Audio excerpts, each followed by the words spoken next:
Ilmu urip ya. Karya Pak Novel. Syarat hidup nomor 1, ojo mikir. Selesai. Syarat hidup nomor 1, ojo mikir. Nanya, pernah puyeng ngadepi kehidupan? Pernah atau berapa kali atau bahkan sering gitu kan ya? Puyeng itu gara-gara apa? Mikir lah. Berarti kan mikir salah tuh. Karena mikir jadi puyeng. Betul. Coba jenengan makannya kan makanan yang sehat toh, bersih ya, daging macam-macam makan. Jadi penyakit enggak jadi penyakit kebanyakan? Jadi penyakit. Orang gila makannya makanan kotor, sakit atau sehat? Sehat. Kenapa? Orang gila nggak mikir. Betul kan? Tapi kalau kita mikir, tanya sama polisi, kasus kecelakaan di jalanan itu akibat orang gila atau orang yang mikir? Mikir. Kalau Anda ngebut, Anda tidak mikir mesti selamat. Tapi ngebut mikir, ragu-ragu nabrak. Ragu-ragu nabrak. Makanya orang gila nyebrang itu hampir nggak pernah ketabrak. Orang waras nyebrang banyak yang ketabrak. Kenapa? Orang gila nyebrang nggak pakai mikir. Mau nyebrang saja. Gila. Hasilnya, subhanallah, yang lain ngerem, yang lain menghindar, dia selamat. Karena dia nggak mikir. Nah, kenapa orang gila taat aturan Allah? Hidup jangan mikir. Kenapa jangan mikir? Karena sudah dipikirkan oleh Allah yang maha memikirkan. Ngapain ikut campur mikir? Jelas? Jadi apa? Ojo mikir. Lah penjabaran ojo mikir. Penjabarannya. 1, saya mau nanya. Saya kesini datang sendiri atau diundang saya? Diundang, betul. Begitu datang ditaruh di mana? Di sini atau dimasukkan kamar? Masukkan kamar, so istirahat. Betul kan ya? Disuguhin. Kenapa disuguhin? Karena saya diundang. Bapak Ibu diundang, ini di depan diundang, dikasih suguhan. Betul atau betul? Disiapkan kursi untuk duduk. Betul. Sekarang saya mau nanya, yang ngundang jenengan ke muka bumi siapa? Yang nempatkan Anda, nempatkan saya di bumi ini siapa? Siapa yang nempatkan? Nah, kalau kita di sini aja dimuliakan sama yang ngundang, betul kan? Lah yang ngundang kita siapa?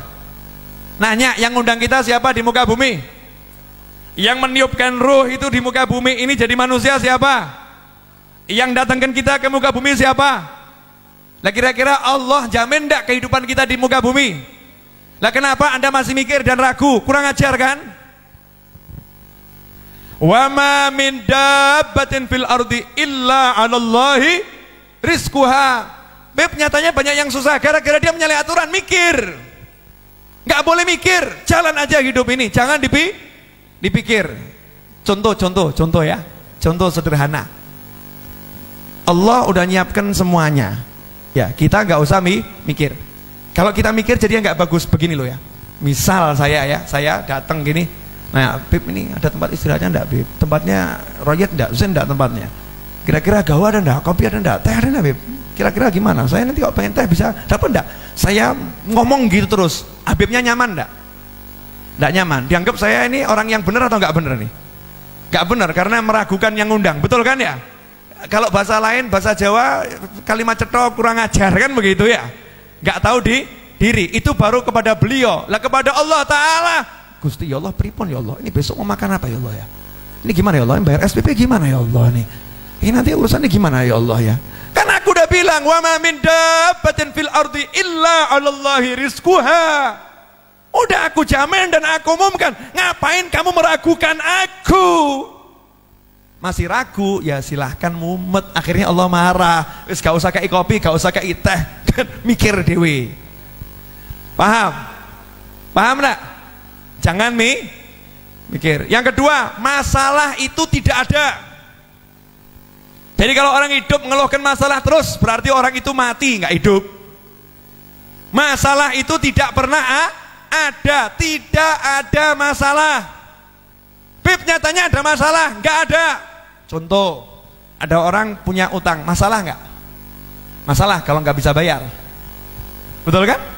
Kalau bisa bayar jadi masalah? Enggak. Ada orang jatuh, masalah enggak? Masalah. Tapi kalau bisa bangun, gak jadi masalah. Setiap masalah kalau ada solusi namanya bukan masalah. Betul kan? Nah hebatnya Allah tuh, Allah kasih masalah gak pernah gak ada solusi. Masalah selalu udah ada solusi di dalamnya. Fa inna ma'al usri yusron, inna ma'al usri yusra. Setiap masalah itu ada solusi. Dan hebatnya bukan cuma itu, masalah plus solusi plus rezeki. Jadi kalau datang masalah itu selalu ada rezeki di dalamnya. Bingung. Loh, saya nggak asal ngomong ini. Jadi mulai nanti kalau kepleset bilang alhamdulillah rezeki mau datang. Ya. Dalilnya mana? Wa may yattaqillaha yaj'al lahu makhraja wa yarzuqhu min haitsu la yahtasib. Masalah. Wa may yattaqillaha yaj'al lahu makhraja, Allah beri solusi untuk masalahnya. Wa yarzuqhu, dan Allah memberinya rezeki dari arah yang nggak pernah bisa dia pikir. Lalu Allah aja udah ngasih tahu rezekimu tuh nggak bisa kamu pikir, kok kita gaya mikir? Kan nyalahi aturan Allah. Paham ya? Jadi ada masalah, ada solusi, ada rezeki. Satu paket. Syaratnya cuma satu. Awal tadi jangan mikir, tapi ngapain? Zikir. Wa ma khalaqtul jinna wal insa illa liya'budun. Enggak usah mikir, salat. Baca Al-Qur'an. Cari ilmu. Senangkan orang tua. Senangkan anak. Senangkan pasangan hidup. Silaturahim. Waktu ke pasar, ya ke pasar. Kerja. Jalani aja aturannya Allah. Gak usah mikir, nanti sistemnya Allah yang akan kerja. Selesai masalah. Nah kita kan enggak. Takwanya hilang. Mikir masalah, mumetoh. Silahkan puyeng, silahkan pusing. Saya mau nanya, ini ilmu yang terakhir ini murah atau mahal? Murah, nggak bayar gratis kok ya. Nggak bayar gratis. Ya, jadi nggak usah dipikir dan masalah itu tidak ada masalah. Makanya orang-orang soleh nggak pernah merasa bermasalah. Apapun masalahnya nyantai aja dia. Kenapa? Oh yang ngasih masalah Allah kok, kita yang menyelesaikan, kan bodoh. Yang ngasih masalah siapa? Allah. Masa kita yang mau menyelesaikan? Bisa menyelesaikan masalah yang ngasih Allah. Baru masalah yang ngasih orang yang agak kuat aja kita bingung, gitu kan ya? Nah kalau masalah yang ngasih Allah bisa kita menyelesaikan? Gak bisa, ya biar Allah yang menyelesaikan. Biar Allah yang menyelesaikan. Sepele, simple, sederhana. Yang terakhir, sudah satu jangan mikir, yang kedua masalah itu tidak ada.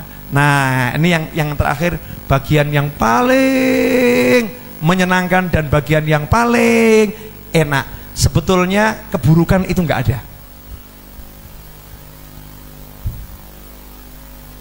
Kok lihat saya gak enak semua, kenapa ini? Buruk nggak enak itu nggak ada.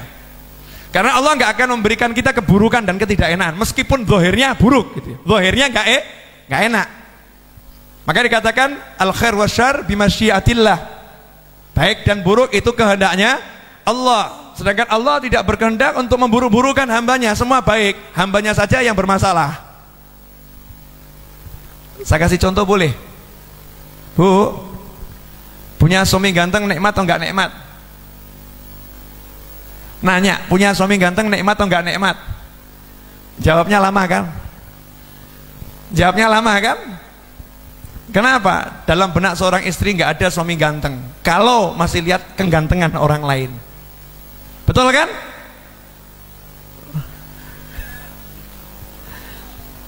Seganteng-gantengnya suami Anda kalau lihat saya kalah ganteng. Misal gitu ya.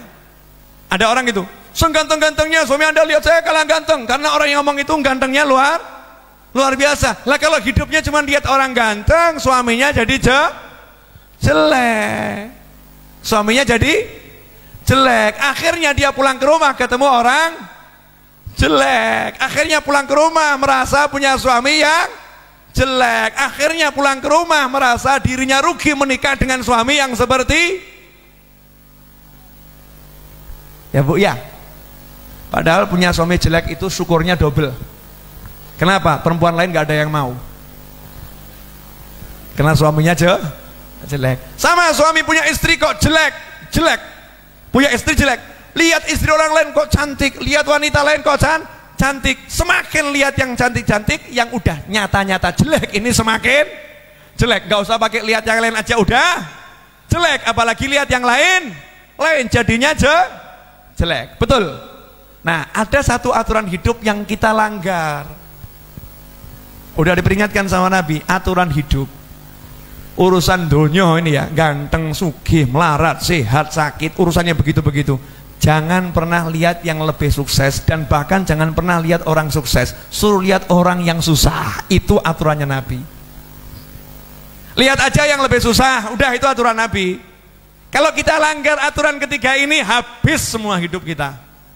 Contoh, ada orang kakinya patah, itu nikmat atau enggak nikmat? Baik atau buruk? Buruk kan? Kenapa dia lihat buruk? Karena dia lihat orang yang kakinya tidak patah. Karena dia lihat orang yang sehat, maka dia lihat yang namanya kaki patah itu buruk. Tapi coba kalau lihat orang yang punya kaki cuman separuh, kakinya dia patah, terus dia lihat masuk kampung kakinya orang itu hilang semua, separuh tok ini. Dia bilang apa nih? Alhamdulillah, kaki saya dua, cuman yang satu patah. Ini satu kampung nggak punya kaki. Alhamdulillah. Dia jelek, ternyata ketemu orang yang nggak punya hidung. Alhamdulillah saya jelek, tapi wajah lengkap daripada yang itu tuh nggak punya hidung. Begitu dia lihat yang lebih jelek, lihat yang lebih susah, lihat yang lebih sakit, maka yang dia alami itu jadinya nikmat. Makanya saya katakan buruk itu nggak ada. Allah ngasih baik, cara kita lihat saja yang salah. Cara lihatnya salah. Urusan dunia jangan lihat yang atas, lihat yang bawah. Maka senunduk terus urusan dunia ini. Ya, mau menundukkan pandangan itu bukan cuma menundukkan pandangan dari wanita atau dari pria. Menundukkan pandangan kan dari syahwat, maksudnya itu. Syahwatnya ini loh ditundukkan, termasuk melihat yang lebih. Tundukkan, lihat aja yang susah. Hasilnya hidup akan menjadi nikmat. Itu ilmu urip yang saya pelajari sampai usia 41 kurang dikit.